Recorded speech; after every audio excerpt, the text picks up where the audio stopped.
Sí, y vamos a pasar a la siguiente película porque ya el tiempo nos, nos, nos queda poco y es Call Me by Your Name, es Llámame por tu nombre, que es una película del 2017 de Luca Guadagnino y narra este romance que vive un joven de 17 años en unas vacaciones de verano, ¿no? En los años 80 con una especie de profesor ya un poco mayor de veintitantos años y es este descubrimiento, ¿no? que van experimentando poco a poco tanto el personaje interpretado por Timothy Chalamet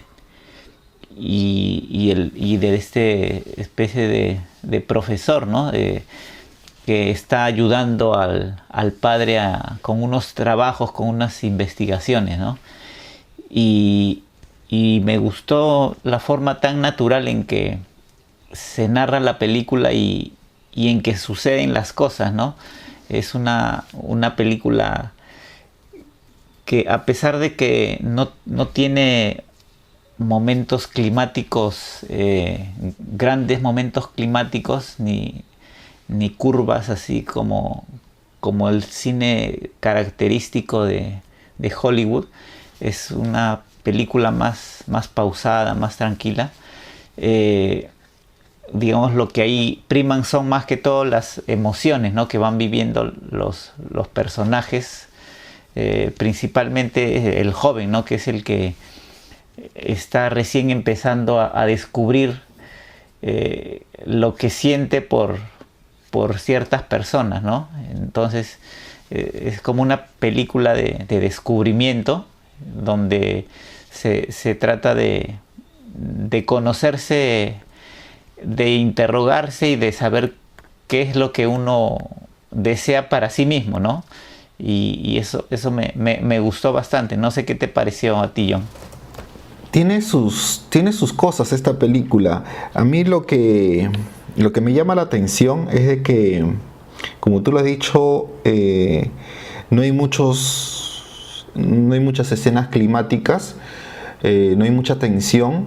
Vemos la historia de amor, podemos decir de amor, o de un sentimiento de admiración, podemos definirlo como un sentimiento de admiración hacia la otra persona inicialmente, ¿no? Inicialmente, de dos personajes que difieren mucho en su edad.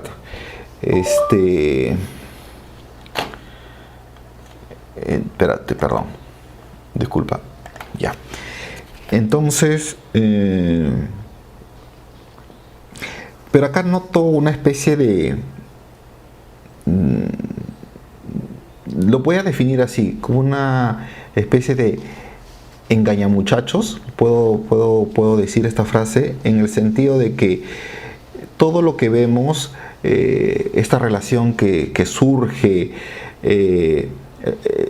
la mirada contemplativa de los padres, todo se desarrolla en un ambiente, al parecer, idílico, ¿no? De aprobación.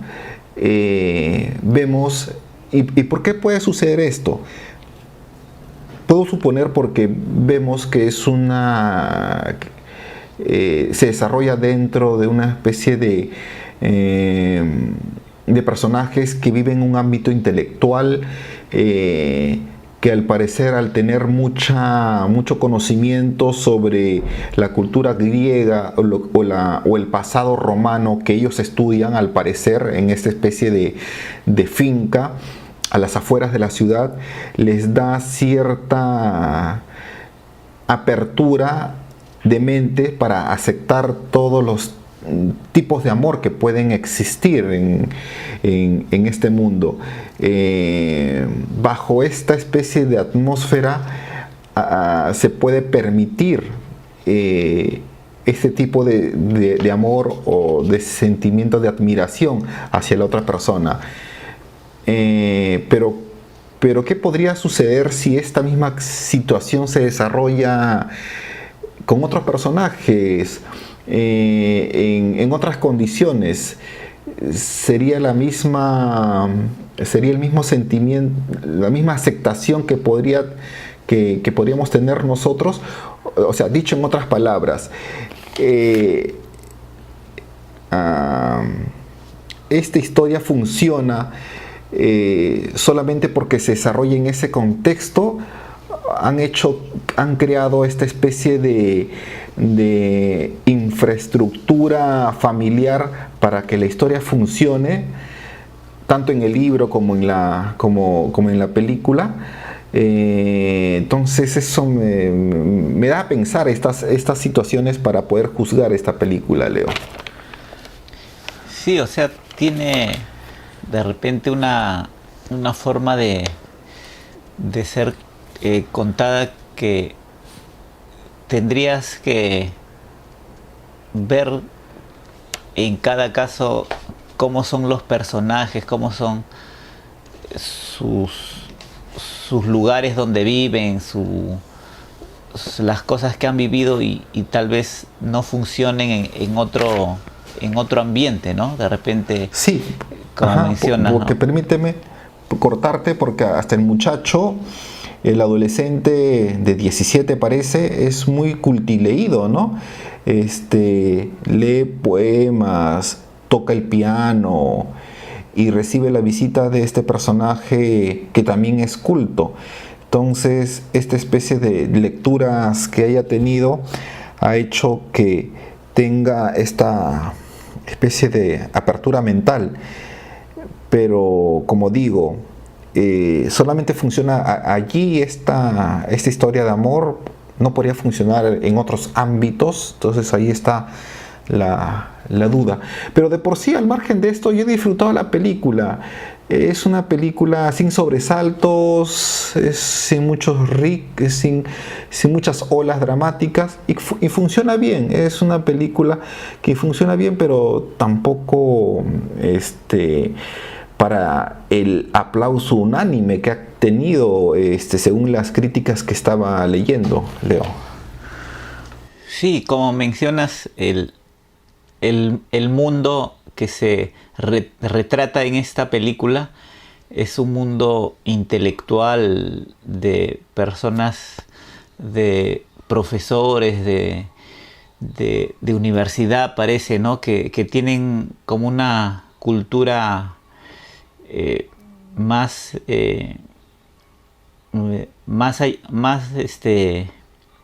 allá del común de la gente. También me di cuenta yo que en ciertos momentos de la película se ve que, sobre todo cuando el joven está en pantalla haciendo alguna escena, no sé si te diste cuenta que hay moscas, ¿no? Merodeando el ambiente, sí, ¿no? El ambiente de ese lugar, ¿no? Ajá. Como que del parque, del Graz. O en la casa misma también se ve que como que hay moscas volando por allí en el ambiente, ¿no?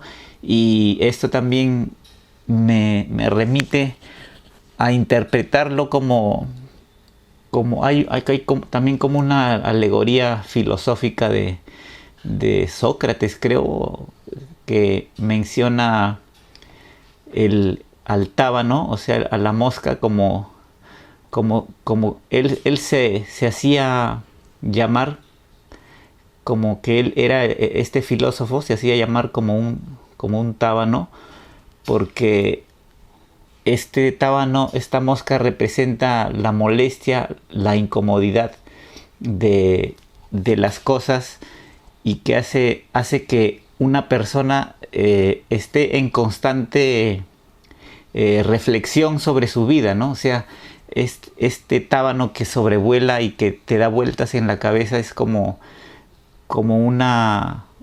un mensaje de que hay que estar reflexionando siempre, ¿no? No hay que como dormirse en sus laureles, ¿no? Y entonces estas escenas en particular me remitían a esa parábola, esa historia filosófica, ¿no? Donde estas moscas como que hacen reflexionar, están haciendo pensar al protagonista sobre lo que él está viviendo en ese momento, ¿no? O sea, están meditando, como que estas moscas lo hacen meditar su comportamiento y cómo es que él está pensando todas estas vicisitudes que está sintiendo en ese momento, y eso como que al menos para mí pudo haber querido decir el director con eso, ¿no? Porque no creo que a la hora del rodaje hayan dejado la mosca ahí por gusto, ¿no? Sino que algo debe haber significado en la película, ¿no? Entonces se puede prestar a esa interpretación, porque no encuentro otra interpretación de que hayan tantas moscas, ¿no? en algunas escenas. Bueno, es que es un lugar campestre. Hay una escena en la cual también pude observar las moscas, y es que cuando el muchacho aparece en la piscina, en una piscina rectangular pequeña, leyendo, como casi siempre lo hace, y tirado en el gras, vemos que él ve al fondo la mesa porque ellos solían almorzar afuera, en el gras que tienen en su amplio jardín, y él observa desde su punto de vista hacia la mesa servida, cómo hay una multitud de mosquitas que pululan en ese gras, que me hizo recordar a las bodas en Cieneguilla, ¿no? Cuando teníamos, y que estos nos fastidiaban, ¿no? Pero allí parece que como si fuesen moscas domesticadas, ¿no? Que no le afectan a ellos. Entonces, no sé por qué te contesto. Estaban haciendo mella en esta...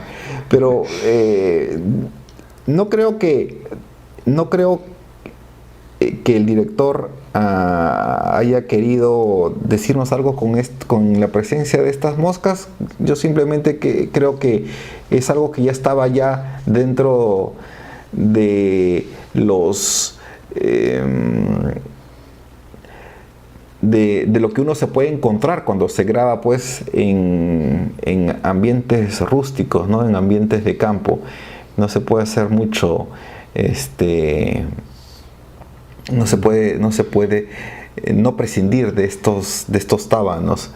Pero por lo demás, la película sí es agradable de ver. Lo que sí me gusta es de que no cae en el exceso o en mostrar mucho, ¿no? Hay una templanza en eso, hay una especie de ascenso gradual de esta mostración de afecto. Eso se puede elogiar de esta película, ¿no? No comienza con algo, digamos, muy... No da mucha información, sino que va increciendo esta aproximación, esta admiración del muchacho hacia este invitado, ¿no? Este forastero que llega a la casa familiar. Sí, y también tal vez algo de lo que hizo que la película sea alabada por tanto crítica como por público, creo que se lo debe bastante a este discurso final del padre al hijo, casi en la parte final, sí, donde le habla sobre lo que para su edad debe experimentar, ¿no? Y no sentirse limitado por cosas que la gente podría decir, ¿no? Sino dejar que experimente lo que él siente, ¿no? Tal vez el padre le dice, tal vez yo hubiera querido tener esa oportunidad, ¿no? Pero no la tuvo, ¿no? Y creo que este discurso es lo que hace que la percepción de la película sea mejor de lo que podría haber sido sin este discurso, ¿no? Sí, mira, me has hecho recordar el discurso porque me remite a otra película.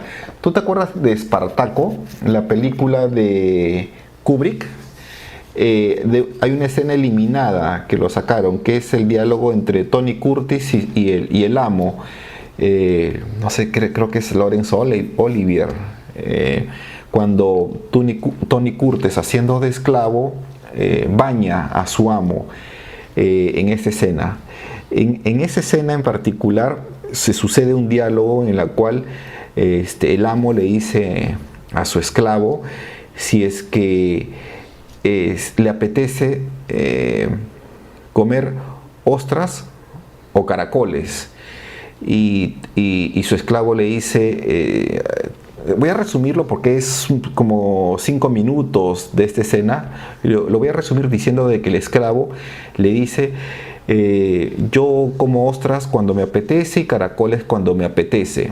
Y su amo le dice, eso es bueno, yo también hago eso. Cuando a mí me apetece ostras, pues como ostras. Y si me apetece caracoles, como caracoles. Pero ninguno de estos, o sea, ninguna de estos gustos me puede definir a mí como soy. Lo dice casi de esta forma.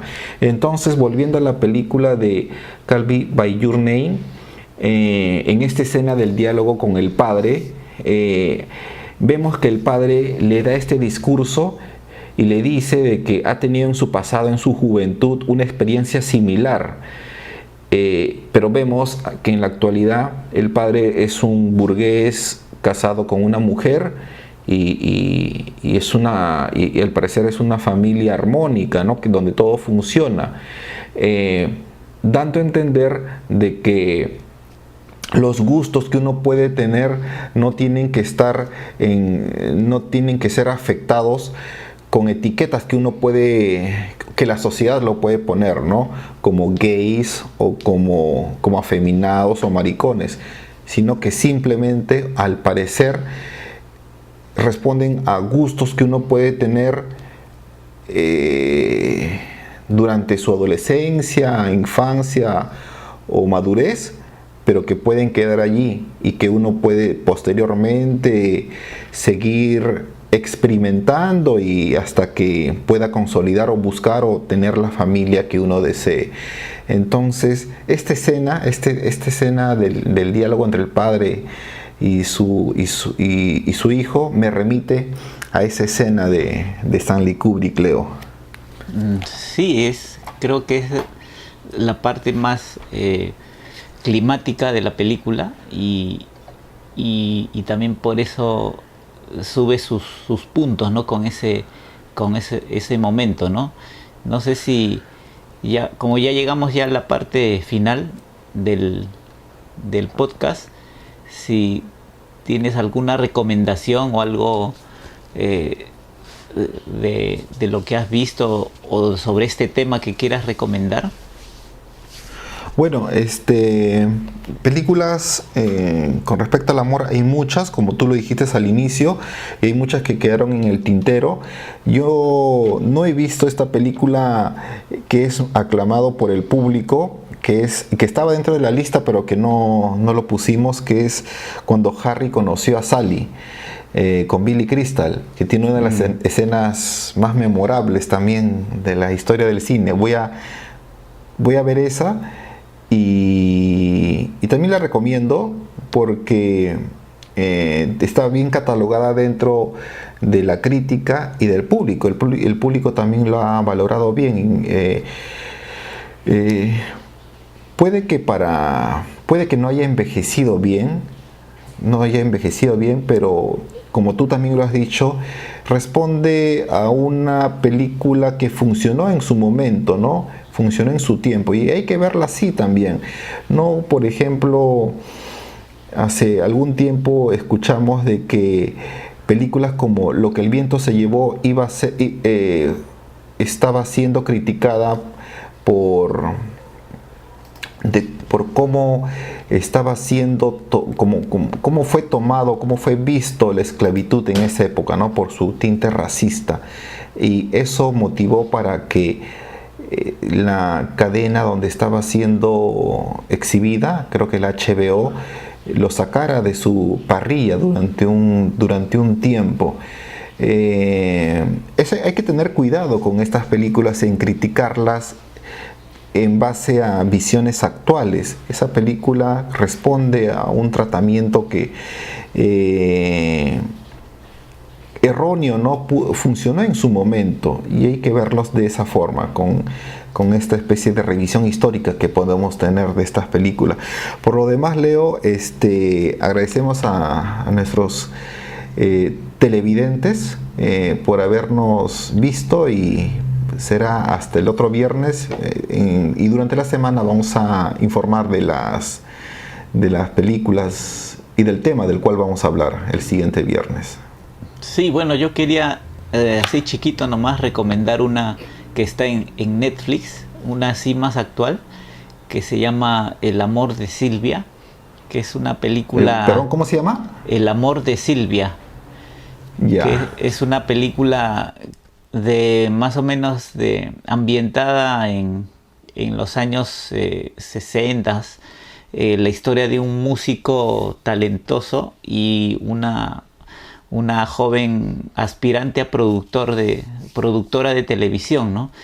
Que tienen como un amor de verano, y pasado algunos años se reencuentran y se dan cuenta de que este amor no se ha apagado, ¿no? Todavía está vigente, como si hubieran interrumpido este amor por decisiones laborales, ¿no? Entonces ellos se vuelven a reencontrar, y lo valioso y lo que me hace recomendar la película es la banda sonora, ¿no? La música que se utiliza en esta película, que es música de jazz antigua, y es como un descubrimiento que uno puede realizar al escuchar a tantos buenos músicos de esa época, que están bien seleccionados, ¿no? Porque se aprecia un buen trabajo de